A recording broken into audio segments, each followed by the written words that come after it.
అధిక బరువు అనేక సమస్యలకు కారణం. సాహితీ యోగా ఆన్లైన్ క్లాసులో జాయిన్ అవ్వండి.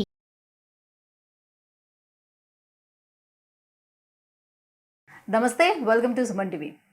ప్రస్తుతం మన భారతదేశంలో చూసుకున్నట్లయితే మహిళల్లో ఎక్కువగా గర్భాశయ క్యాన్సర్లు పెరుగుతున్నాయని చెప్తున్నారు డాక్టర్లు. సో ఎందుకు ఈ గర్భాశయ క్యాన్సర్లు ఎక్కువగా పెరుగుతున్నాయి, ఎవరిలోని రిస్క్ ఫ్యాక్టర్స్ ఎక్కువగా ఉంటాయి, మొదటి స్టేజ్లోనే దీన్ని ఐడెంటిఫై చేయడానికి సాధ్యం అవుతుందా లేదా, సో దీనికి ఉన్నటువంటి ట్రీట్మెంట్ ఆప్షన్స్ ఏంటి, ఈ విషయాలన్నీ అడిగి తెలుసుకుందాం. మనతో పాటు ఉన్నారు gynaec oncologist doctor Sailakshmi Dayanand garu from Apollo hospital, Jubilee Hills. Hello ma'am. Hello అండి మ్యామ్, గర్భాశయ క్యాన్సర్ యాక్చువల్లీ ఏ రకంగా వస్తుంది, సో ఎవరిలో మనం చూసే అవకాశం గర్భాశయ క్యాన్సర్ ఎక్కువగా ఉంటుంది? గర్భాశయ క్యాన్సర్ 3 టైప్స్ ఆఫ్ పీపుల్ అండి. ఒకటి పీసీఓడి ఉన్న ఆడవాళ్ళలో ఎక్కువగా చూస్తున్నాము. 90% of these women are less than 40 and వీళ్ళల్లో ఎక్కువగా ఫర్టిలిటీ క్లినిక్స్లో పికప్ చేస్తున్నాము వీళ్ళకి గర్భాశయ క్యాన్సర్ ఉంది ఆర్ రాబోతుంది అని. గర్భాశయ క్యాన్సర్ గురించి మాట్లాడే ముందు ఒక్క విషయం ఏం చెప్పాలి అంటే, గర్భాశయ క్యాన్సర్ వచ్చే 2 years ముందు నుంచే ప్రీ క్యాన్సర్ స్టేజ్ అని ఒకటి ఉంటుంది. సో అది ముందు ప్రీ క్యాన్సర్ అయ్యి ఆ ప్రీ క్యాన్సర్ని మనం పట్టించుకోకుండా అలా వదిలేస్తే అప్పుడు గర్భాశయ క్యాన్సర్ కింద మారుతుంది. సో గర్భాశయ క్యాన్సర్కి ప్రీ క్యాన్సర్ స్టేజ్ ఉంది. ఈ ఇన్ఫర్టిలిటీ క్లినిక్స్లో ఐవీఎఫ్ చేసే ముందు చాలామంది కెమెరాతో హిస్టరాస్కోపీ అని గర్భాశయంలో కెమెరా పెట్టి శాంపుల్ తీసుకుని అంతా బాగుంటేనే ఐవీఎఫ్ చేస్తారు. ఆ శాంపుల్స్లో మాకు ప్రీ క్యాన్సర్ చాలా మందికి కనిపిస్తుంది. అంటే ఇప్పుడు మీరు పీసీఓడి అనగానే చాలా మందికి ఇప్పుడు భయం వేస్తుంది, ఎందుకంటే ఇవాళ రేపు సో మెచ్యూర్ అయిన దగ్గర నుంచి చాలా మంది లేడీస్లోని పీసీఓడి ప్రాబ్లమ్ చాలా కామన్గా కనిపించే ప్రాబ్లం. ఇప్పుడు పీసీఓడి ఉన్న వాళ్ళు అందరూ కూడా రిస్క్లో ఉన్నట్టేనా, ఎలా అనుకోవాలి, ఎలా తెలుసుకోవాలి? లుక్ అండి, యూట్రస్ నెలకొకసారి క్లీన్ అయిపోవాలి. సో బాడీలో ప్రతి పార్ట్ కూడా మీరు ఆలోచిస్తే టైం టు టైం క్లీన్ అయిపోవాలి. నోరు క్లీన్ చేసుకోవాలి, యూరిన్ సంచి 4-5 గంటలకు ఒకసారి క్లీన్ అయిపోతుంది. మోషన్ సంచి కనీసం వన్స్ ఎ డే అన్న క్లీన్ చేసుకోవాలి. సో ఎంటీ అయిపోవాలి, ఆ వేస్ట్ ప్రోడక్ట్ బయటకు వచ్చేయాలి. దాన్ని అలా మనం పేరుకొని ఉంచుకుంటే అది డెఫినెట్లీ చెడిపోతుంది, కుళ్ళిపోతుంది, క్యాన్సర్ కింద మారుతుంది.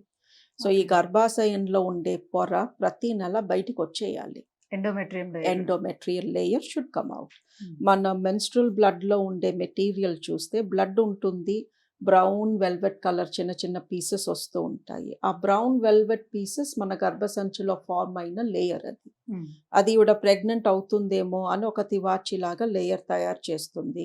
ప్రెగ్నెన్సీ రాలేదు, ట్రై చేయలేదు, ప్రెగ్నెన్సీ రాలేదు, ఎవ్రీ మంత్ అది షట్ డౌన్ అవుతుంది. సో అది ఎలా బయటికి రావాలి అంటే బ్లడ్తో అది ఫ్లష్ అయిపోతుంది బయటికి. సో ఈ ఎండోమెట్రియం పొర ఫర్ ఎగ్జాంపుల్ జూన్లో రావాల్సిన పీరియడ్ రాలేదు, ఉండిపోయింది.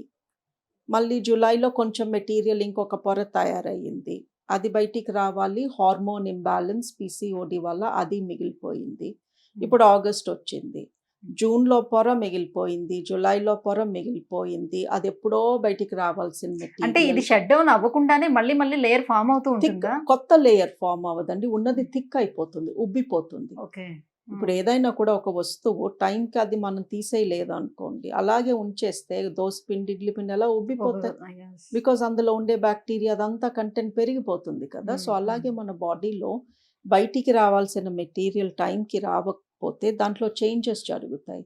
సో ఈ పొర అలా ఉబ్బిపోతుంది, ఉబ్బిపోయి ఫైనల్లీ ఎప్పుడో ఒక రోజు బయటికి వస్తుంది. బట్ ఆ పొర అలా నిలిచిపోయి దాంట్లో చెడు క్యారెక్టర్ స్టార్ట్ అయ్యి అది క్యాన్సర్ కింద మారే ఛాన్స్ ఉంది. సో ఎవరైతే పీసీఓడి ఉండి 4 months అయ్యింది, పీరియడ్ రాలేదు అనుకోండి, వాళ్ళ యూట్రస్లో ఉన్న పొరలో క్యాన్సర్ వచ్చే ఛాన్స్ ఉంది.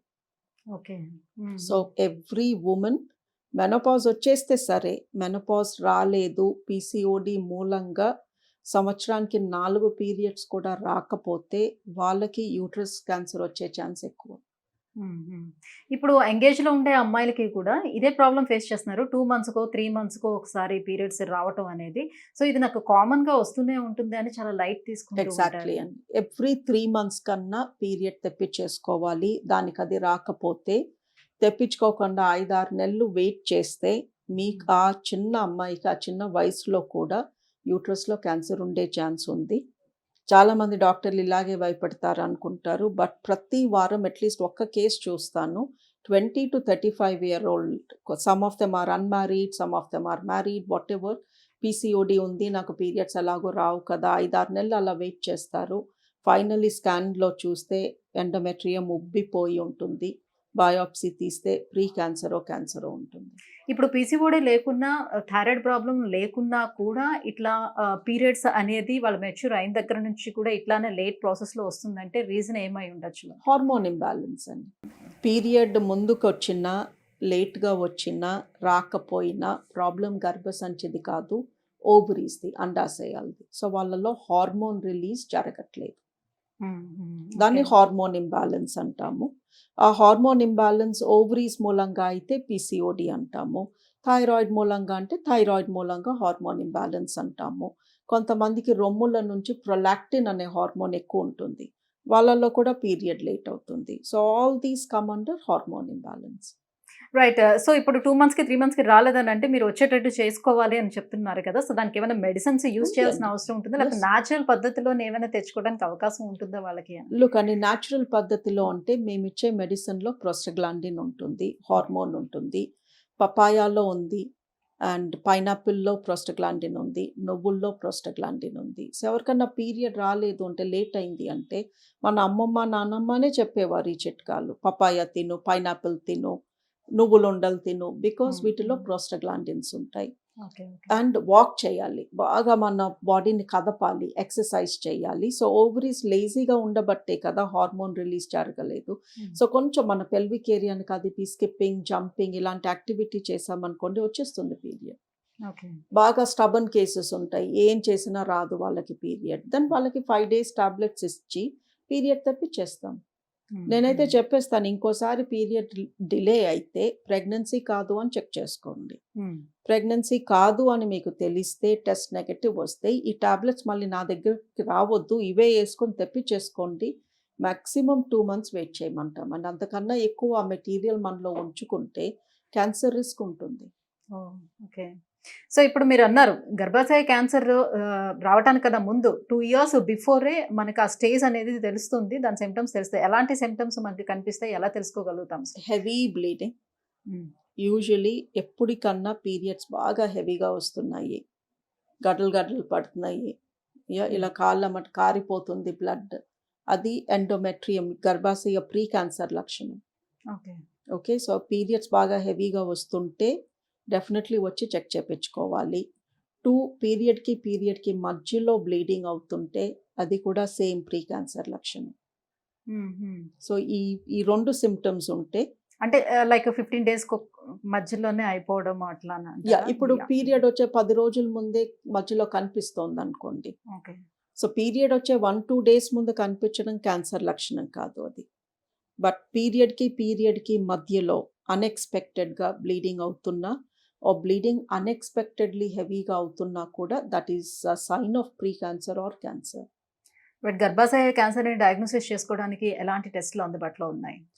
అండ్ వన్ మోర్ థింగ్ అండి, 12 months మెనోపాజ్, 12 months పీరియడ్ రాకపోతే 40 years దాటాకి ఎవరికన్నా 12 నెలలు రాలేదనుకోండి, మెనోపాజ్ అంటాము. ఆ మెనోపాజ్ తర్వాత ఒక్క చుక్క అయినా అది అబ్నార్మల్, క్యాన్సర్ లక్షణమే అది. ఓకే. సో ఒకరోజు ఒక చుక్కే కదా కనిపించింది అని అశ్రద్ధ చేయకూడదు. మెనోపాజ్ వచ్చాక ఎంత బ్లీడింగ్ అయినా, ఎంత ఎక్కువైనా, ఎంత తక్కువైనా 50% ఆఫ్ ద టైమ్స్ అది క్యాన్సర్ లక్షణమే. బట్ 50%లో క్యాన్సర్ ఉంది అని మేము ప్రూవ్ చేయగలం. మెనోపాజ్ తర్వాత ఒక్క చుక్క బ్లడ్ కూడా రాకూడదు.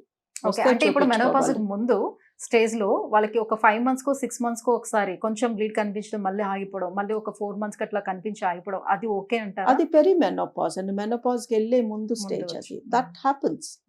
బట్ అప్పుడు ప్రతి 10 రోజులకి 20 రోజులకి కనిపిస్తుంది అనుకోండి, అది కరెక్ట్ కాదు. 2-3 నెలలకు ఒకసారి కనిపిస్తుంది అనుకోండి, దట్స్ ఓకే. సో వచ్చినప్పుడు ఒక 5-6 రోజులు, 2-3 రోజులు అయ్యి తగ్గిపోయి మళ్ళీ 4 నెలలకు వస్తే దట్ ఈస్ పర్ఫెక్ట్లీ ఫైన్. 12 నెలలు ఆగాక వచ్చిన ఏ బ్లీడింగ్ కూడా అబ్నార్మల్ బ్లీడింగ్. రైట్. సో మరి గర్భాశయ క్యాన్సర్ని క్యూర్ చేసుకోవడానికి ఎటువంటి ట్రీట్మెంట్ ఆప్షన్స్ మనకి అవైలబుల్ ఉన్నాయి? పూర్తిగా నయం చేయడం సాధ్యం అవుతుందా? ఇందాక టెస్ట్లు అడిగారు, ఇప్పుడు ట్రీట్మెంట్. టెస్ట్ ఏంటి అంటే అల్ట్రాసౌండ్ స్కాన్. ఈ అల్ట్రాసౌండ్ స్కాన్ అంటే మామూలుగా పిల్లలు ప్రెగ్నెన్సీలో చేసే స్కానే. బట్ కింద నుంచి వజైనా ద్వారా చేస్తే యూట్రస్ క్లీన్‌గా, నీట్‌గా కనిపిస్తుంది. దగ్గరగా కనిపిస్తుంది. సో, చేపించుకునే scan preferably through the vagina చేపించుకోమంటాము.